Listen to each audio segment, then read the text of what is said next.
Thank you so much. And good morning, good afternoon, good evening. I know for all of those connecting across the world, it's really very pleased and honored to be with you today. It was very convenient to me to cross just the river from my office to this meeting room. So I'm really happy to join this interesting day with such a group of stakeholders which are very close to our hearts, consultants, and specifically management consultants. So it actually was not so difficult to accept the invitation immediately after receiving it for two main reasons. One maybe is very formal, because in my agency, which I will be introducing briefly, the business model we run is based on really consultants and experts. So that's a major stakeholder or partner for us. So we have a great interest in exploring cooperation with this. That's on the formal level as a representative of UNIDO, but also on the personal level, because I started my career as a management consultant, actually. So I did 10 years. I had lots of fun and I enjoyed it before moving to the UN, which is a completely different animal. But at the same time, we continued doing consulting in a different way. And I'll briefly try to share these with you and share some views on how we see the future of consultants in general, and how what are the needs and areas that we as one of the UN system agencies are looking for. So before I start my slides, I would also congratulate ICMCI for this interesting work. I was away from following your news until I got invited. So I was really pleased to see the interesting work you're doing and the future prospects you are hoping to have. And I look forward to be one of your partners to see how we could make maybe a difference by shaping the future together. So with this, I just have a few slides, mainly just to share with you our business model in my agency and how this is related to the consulting world. And sometimes actually we like to call it the consulting industry, because that's where, coming from an industrial development agency, industries are not only machines. Yeah. So we consider the consulting industry as a major element of all the sectors. So yeah, I represent UNIDO. UNIDO is a specialized agency in the UN, and I particularly in charge of the food systems portfolio of this organization. So briefly, I should use the mouse, I guess. Yeah, that's our CV. Just briefly, I will introduce it. We became a specialized UN agency in '85, based and hosted by the government of Austria in a nice place in Vienna. So that's, we're lucky to be here. And we are made of members, and our members are governments. So 170 governments made UNIDO. They are the ones who decide on UNIDO mandate, what UNIDO should do, what UNIDO should not do. They are paying for our cost. So we don't get our budget from New York. We get our budget from our members. And we just recently had a new director general who comes from Germany, took the office last December, and he's the ex-minister of economic development of Germany. So we expect also this will help UNIDO to take even the next steps. Our operational budget is 85 million euros. But we are implementing, like last year, we implemented projects, or in your terminology, assignments, of a value of $180 million. At the same year, last year, we mobilized almost 200 million that we have to spend.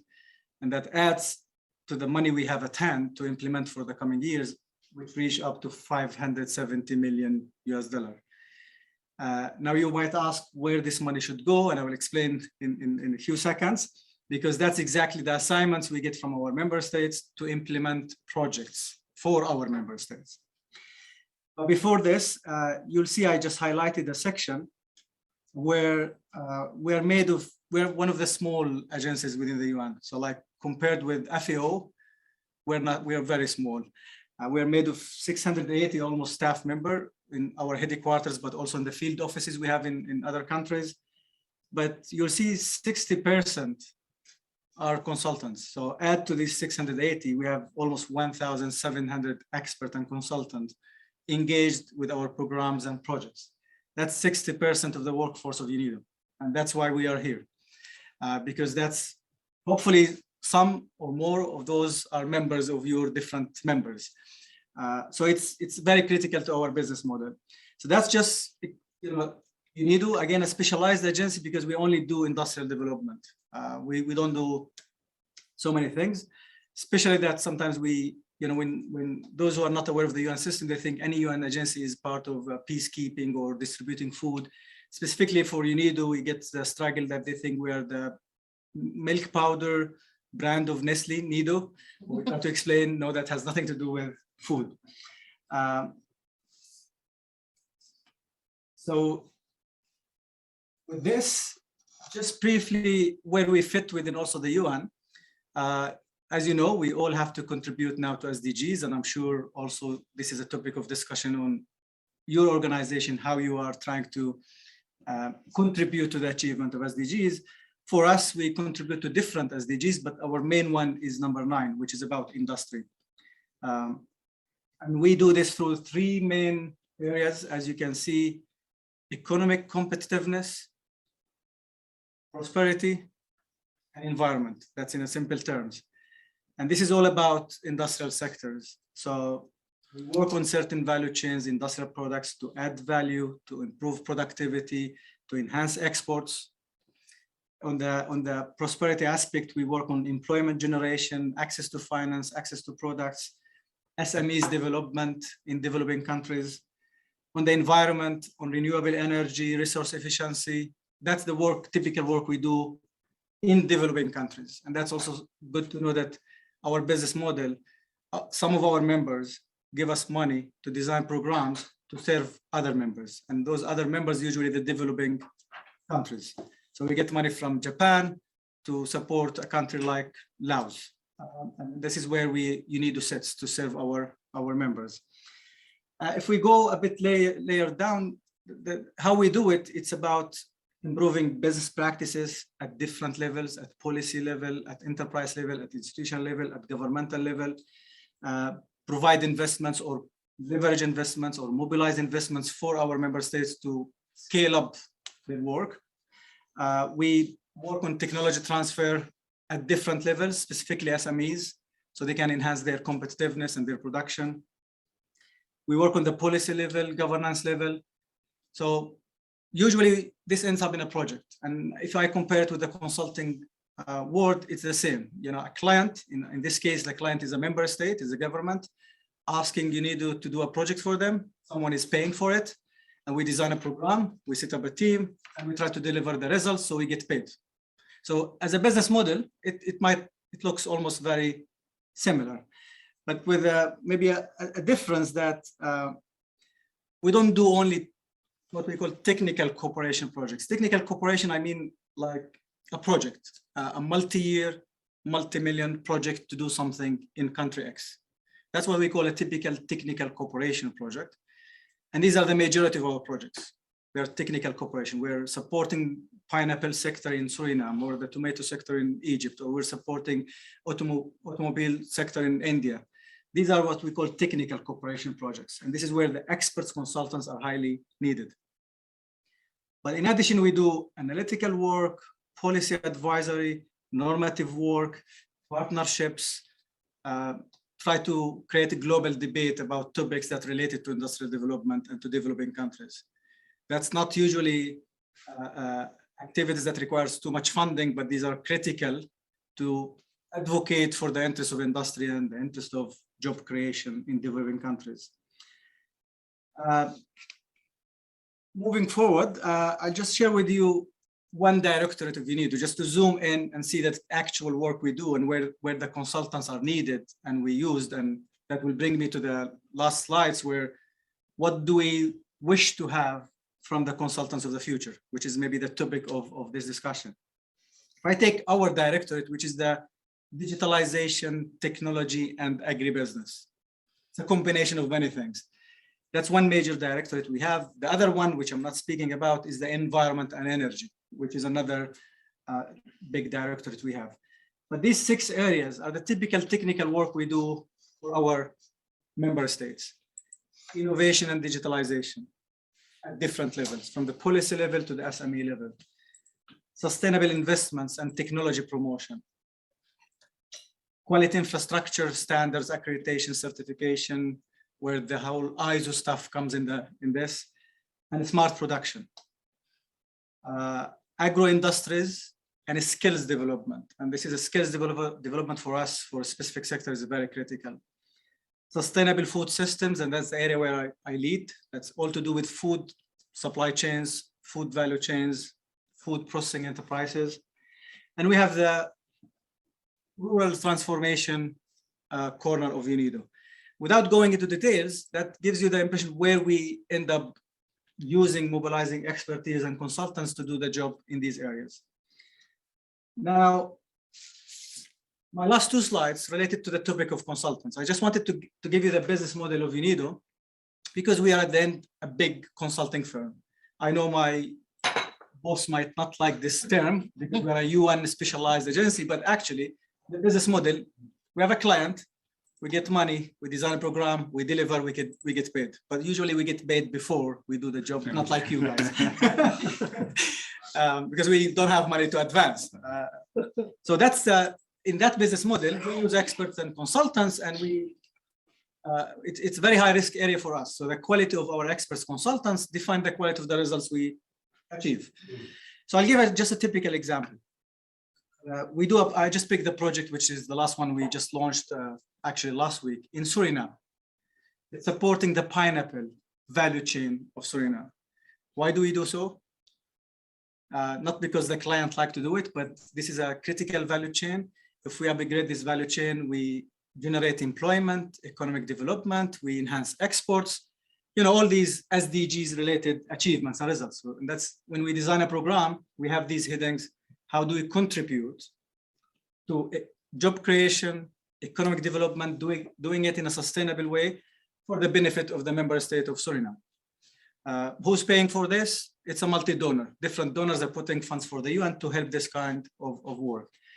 So when we designed this program, it's I remember $3.5 million for 3 years. On the left side, I'm just putting the typical experts and consultants we use when we set up the teams and the experts and when we plan the project. We have subject matter consultants or experts. We have project management consultants and technical specialists. That's just my own categorization of the different experts and consultants we use. In the red box, I tried to make it more specific. So we just recruited last week a pineapple processing technology specialist. Someone has to travel there. Somebody has to be there. And tell them, how do you pineapple? And then you need a management consultant because we are creating an innovation hub. You're creating an institution. So you need a business plan, you need a governance, you need a management system. But for the same project, for the same value chain. And you need a financial inclusion because we are providing grants and revolving funds for the value chain members and growers. So they're another expert. And you need a project manager. I just listed only 4, but there are more. And the challenge, how to make those consultants, experts work together to achieve the results. You know the challenges, right? Now, on the right side, it's our wish list.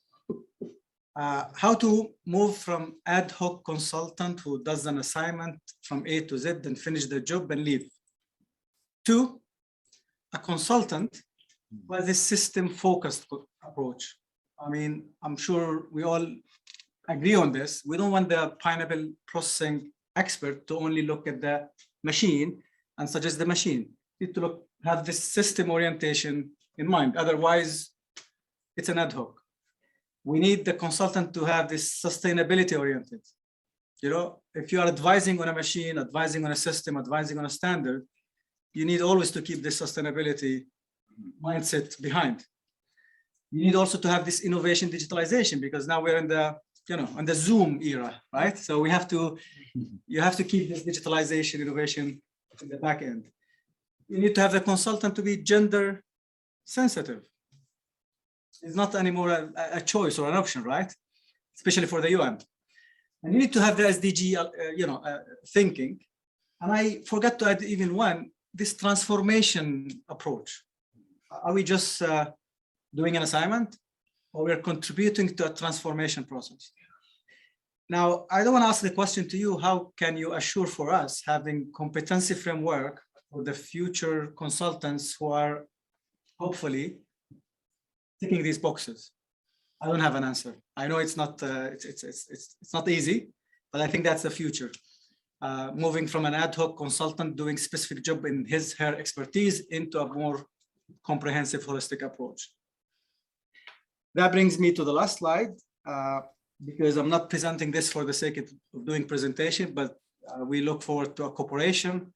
And I just listed 4 areas without too much even thinking behind, just said, because I look forward to discuss this forward after the meeting. And our interest as one of those specialized agencies, we need to have access to the pool of individual subject matter experts in your network. That's an easiest thing to do. The more we have access to good experts, consultants, the better we are, because as I mentioned, 60% of our workforce are made of consultants. But we would like to enhance and promote competency-based frameworks and qualifications for the interest of developing countries. You know, you don't need a consultant who's used to help banks in their risk management systems and send him to a pineapple producer in Suriname to teach them risk assessment, right? The context is completely different. So we need a competency framework that have this developing country SMEs in mind. We have an area, I just put an example, this SMEs sustainable performance consultant. I would love to have this in the world, you know, because SMEs in developing countries, they cannot afford having specialist on marketing, a specialist on productivity, a specialist on environment, on financial. You need one person. One person help this enterprise to perform, to grow. And that's the Superman of the consultants. Good luck for us and you. The third point is actually, we have a cooperation with your members as well, because your members are across the globe and we are spread across the globe. So definitely if we work in Suriname, and I hope there's someone maybe from Suriname connecting today, so we have this networking so we can have access more on the ground for consultants. And the last point, how do we work together to help developing countries have their own consulting services, have their own consulting firms, have their own consultants. So we achieve sustainability for the consulting industry in developing countries. So these are, you know, food for thoughts for discussions. And once again, thank you so much for this opportunity. And I really look forward to work together for achieving your mission or vision of shaping the future of the management consultants, but also for us to hopefully have access to more consultants who help us to do the transformation change and achieving the SDGs, if we can do it, hopefully by 2030. Thank you so much, and good luck for the rest of the meeting. Thank you. Thank you.